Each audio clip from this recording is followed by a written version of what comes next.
이곳에 오신 여러분들을 환영하고 축복합니다. 오늘 말씀은 이제 압살롬의 이야기로 이제 시작이 되어집니다. 다윗에게 있어서 가장 중요한 것은 지난번에 말씀드린 것처럼 하나님께 여쭈어보는 삶, 그 삶이 가장 중요하다라고 말씀을 드렸습니다. 그리고 사울에게는 없었던 것이 뭐냐? 바로 하나님께 여쭈지 못했던 그 일들에 대해서 우리가 비교하면서 잠깐 나눠보았습니다. 진정 하나님께 여쭈어 보았지만 다윗의 인생의 노년에는 점차 그 모습을 잃어가는 것이 현실이었습니다. 그 중에 하나가 무엇이냐? 우리아의 아내 밧세바의 사건을 통해서 그가 회개를 하였지만 그럼에도 불구하고 그 죄에 대한 문제들은 계속적으로 남아 그 문제들로 하여금 이 일들, 사단들이 계속적으로 이뤄지는 것을 보게 됩니다. 우리는 어떤 일을 당하거나 어떤 문제가 찾아왔을 때 우리는 그 문제로 인하여 우리는 잠식당하게 되어집니다. 그 잠식되어진 문제를 통해서 우리는 그곳에서 벗어나기 위해서는 외부적인 큰 힘이 없으면 우리는 그 문제를 스스로 해결할 힘도 없거니와 우리는 그곳에서 벗어날 수 있는 능력이 일도 없습니다. 그렇기 때문에 우리의 마음은 너무나 어지럽고 너무나 복잡해지게 되어 있는 것이 우리의 현실입니다. 근데 그럴 때일수록 우리는 무엇을 했냐? 하나님께 여쭈고 하나님께 나아오는 삶으로 인해서 우리가 진정으로 바라보고 걸어야 될 그 길이 무엇인지 하나님께 여쭙고 물어보며 걸어가는 것이 우리의 인생의 길이 여정이 되어야 된다라는 것입니다. 그래서 우리의 결과는 똑같습니다. 우리의 결과는 무엇이 되었던 하나님을 나라를 바라보며 예수 그리스도를 바라보며 우리는 그 모습에 따라서 우리는 걸어가야 됩니다. 그 길을 알기 위해서는 우리는 말씀을 봐야 되고 길을 통해서 우리 성령님께서 내주하심으로 그 말씀이 우리 안에서 감동하여 주셔서 우리를 구원의 길로 온전하게 일으켜 주시는 것이 보혜사 성령의 능력으로서 우리가 가게 하여 주신다라는 것입니다. 그래서 어떤 것이 옳은 것인지 분별할 수 있는 것은 말씀과 기도로 인한 우리의 하나님의 능력이라는 것입니다. 그래서 우리는 다른 것이 아닌 다른 방법적인 차원의 우리 여러 가지 어떤 것이 중요한 것이 아닌 먼저 우리가 하나님 앞에 온전히 서 있을 때 하나님의 능력들이 일어나는 줄 믿습니다. 그래서 예배위원회나 제가 함께하는 사역위원회에서 가장 중요하게 생각하는 것은 무엇이냐? 기술적인 것이 중요한 것이 아니에요. 테크닉적인 중요한 것들, 어떻게 하는 것들 그것도 중요하겠지만 그보다 먼저 우선순위가 있어서 하나님께서 원하시는 그 말씀과 기도로 먼저 세워져 있어야만이 그 이후에 있던 일들이 하나님의 뜻을 알고 아는 거로 우리는 온전하게 하나님께서 온전하게 걸어갈 수 있을 수 있다라는 것입니다. 오늘 말씀을 보면 이제 다윗의 이야기가 쭉 나옵니다. 이제 다윗의 이야기를 보면서 다윗의 아들에 대한 이야기들을 쭉 하게 되죠. 근데 문제는 무엇이냐? 압살롬이라는 아들이 등장하게 됩니다. 이 압살롬이라는 왕이 어떤 왕이었냐? 바로 다윗이 사랑하는 아들이었습니다. 그가 삐뚤어지지 않았어요. 사춘기를 한 것이 몰랐던 왕이었습니다. 그런데 그 왕자가 어떻게 되었냐? 가정행사에 문제가 있었음으로 인해서 그 가정사에 대한 것들을 다윗에게 토로하고 이야기하고 싶지만 다윗은 그것을 막아버립니다. 나는 더 이상 너희들 이야기를 듣지 않겠다. 너의 말을 듣지 않겠고 너를 만나지 않겠다. 그거에 분노하여서 대들었던 것이 바로 압살롬이었습니다. 그런데 압살롬의 힘이 점점 커지기 시작했습니다. 다윗은 자기 집에 자기 왕실에서 나오지 않고 압살롬은 밖에 돌아다니면서 사람들에게 이제는 나라를 정복해야 되겠다. 어떻게 하면 이 나라를 바로 세울 수 있겠느냐라고 이야기하면서 다니기 시작했습니다. 그때 압살롬을 지지하는 사람들이 많이 나오게 되었고 그를 따르는 사람이 수만 명이 넘게 되었습니다. 그때 다윗은 아무것도 하지 않았습니다. 참 마음이 아프더라고요. 그렇게 하나님께 다윗이 사울에게 쫓겨 죽임을 당할 때는 하나님께 여쭈어서 그 길이 어떻게 돼야 되는지 어떻게 해결해야 되는지 물어보던 다윗이었지만 이제 그가 다 이제 자라나서 자녀의 문제들을 바라볼 때는 그가 힘을 쓰지 못하는 것들에 대해서 보게 된다라는 것이죠. 우리의 문제도 그랬던 것 같아요. 우리의 문제도 다른 것들에 대해서 기도하고 염려하는 것들에 대해서 기도하지만 우리의 자녀들을 위해서 기도합니다. 그러나 우리 자녀의 옳은 길을 위해서 기도하는 부모님들이 그렇게 많지 않다는 거예요. 하나님 말씀 안에서 신앙대로 온전히 기억하기를 그들을 위해서 훈계를 하거나 이것이 길이 맞다라고 이야기를 하는 것이 너무나 마음속에 아파 얘기하지 못했다는 거죠. 저는 교회 다니는 것을 즐거이 했습니다. 너무 즐거워했어요. 저희 벌은 무엇인 줄 아셔요? 너 주일에 교회 가지 마였어요. 왜냐하면 교회 다니는 게 너무 즐거웠어요. 왜냐하면 저는 집에서 용돈을 거의 받아본 적이 없습니다. 그런데 교회를 가면요, 30cm 자만 들고 다니면 돈이 우수수 모여 있었어요. 이게 뭔 말이냐 하면요, 교회 옛날 건물 보면 라지에이터라는 게 있었어요. 아시나요?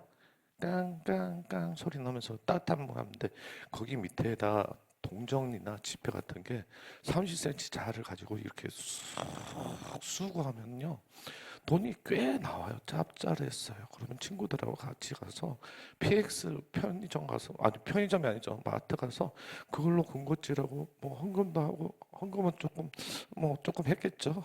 그런 걸 가지고 너무나 즐거웠던 거예요. 근데 교회 생활이 너무 즐거웠어요.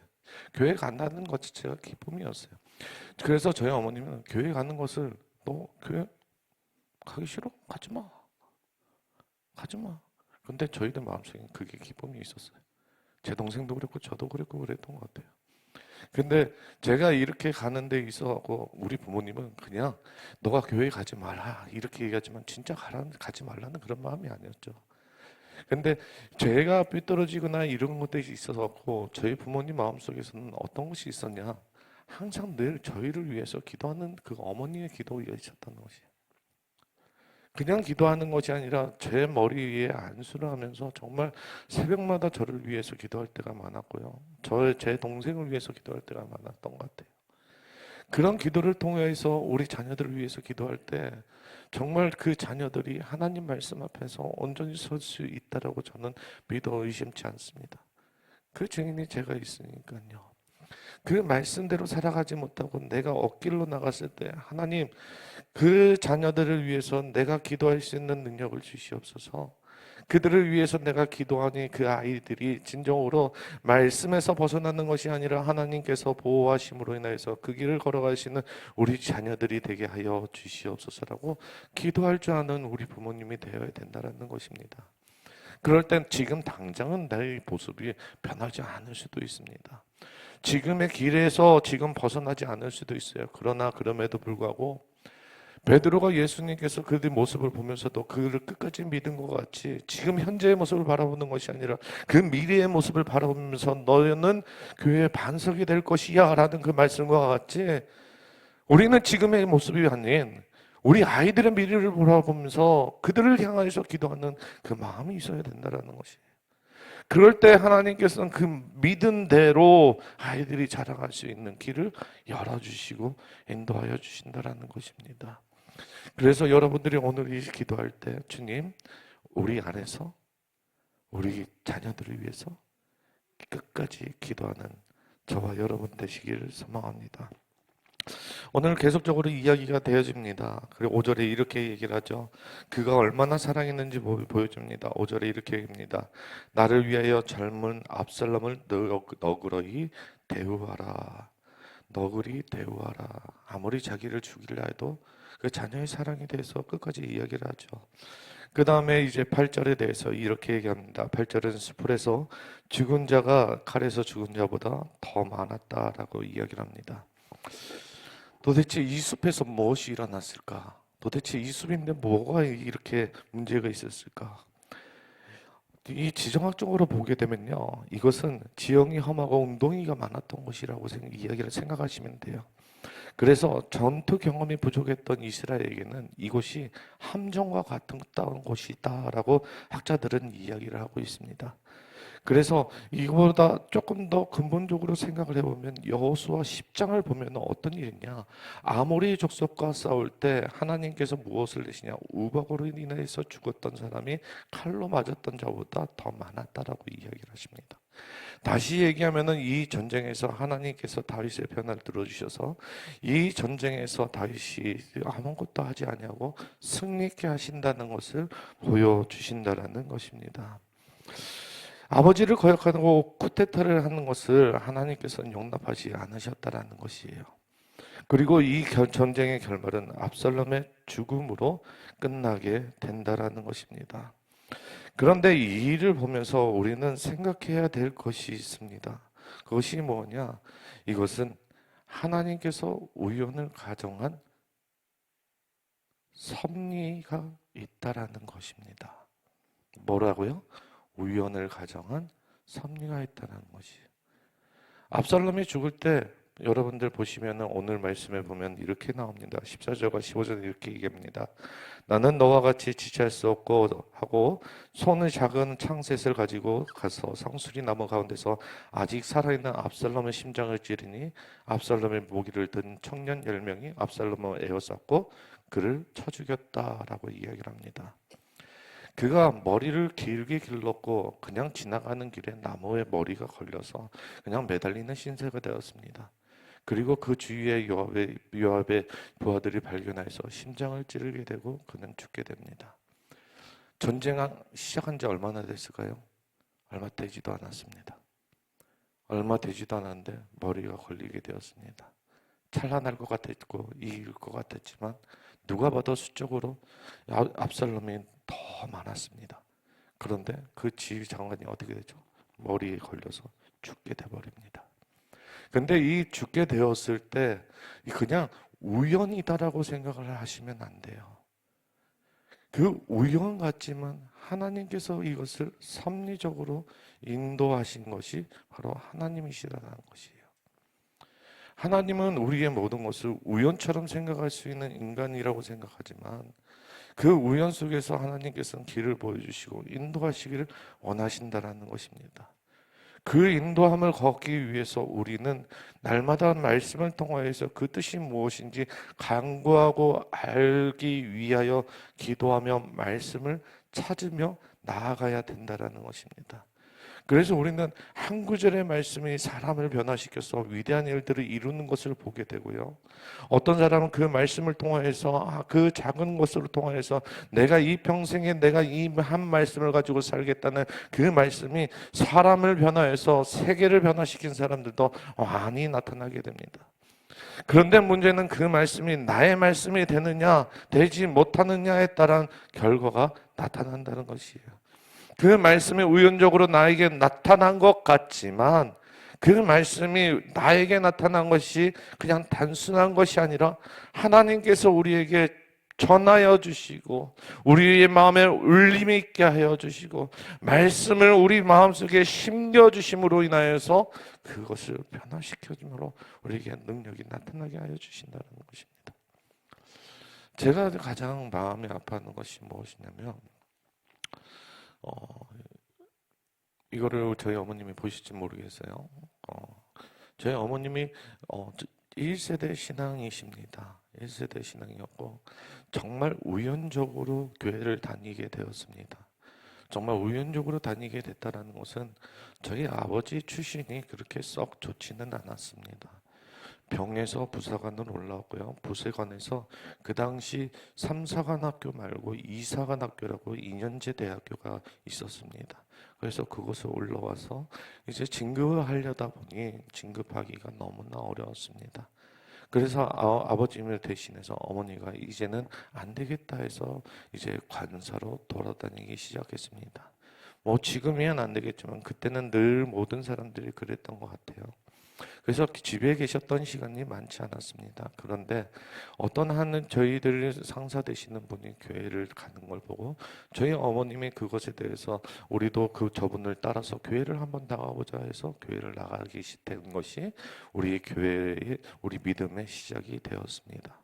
근데 그 믿음의 시작이 있어갖고 제 어머님은 그냥 이거 교회 다녀서 우리 아버지 진급시켜야 되겠다라는 욕심에서 욕망에서 시작이 되었지만 이게 시작이 그렇게 되었지만 하루하루가 조금씩 달라지기 시작했습니다. 예수님에 대해서 알게 되었고요. 기도가 어떻게 하는지 알게 되었고요. 말씀 읽는 것이 얼마나 재미있는지 그때 알게 되었습니다. 어느 날인가 저희 어머님이 오시더니 갑자기 방언 기도를 하시는데 저희 어머님이 귀신 들린 줄 알았어요. 너무 무서웠어요. 안 그러세요? 너무 무서웠습니다. 그래서 저희 어머님이 기도하시는데 그 기도가 끊이지 않는 거예요. 1시간, 2시간을 기도하시는데 기도를 멈추지 않는 것을 보게 돼요. 저희 어머님이 저희들을 위해서 기도하고요. 그 모든 것들이 우연 같지만 결론적으로 뭐예요? 섭리였던 것이.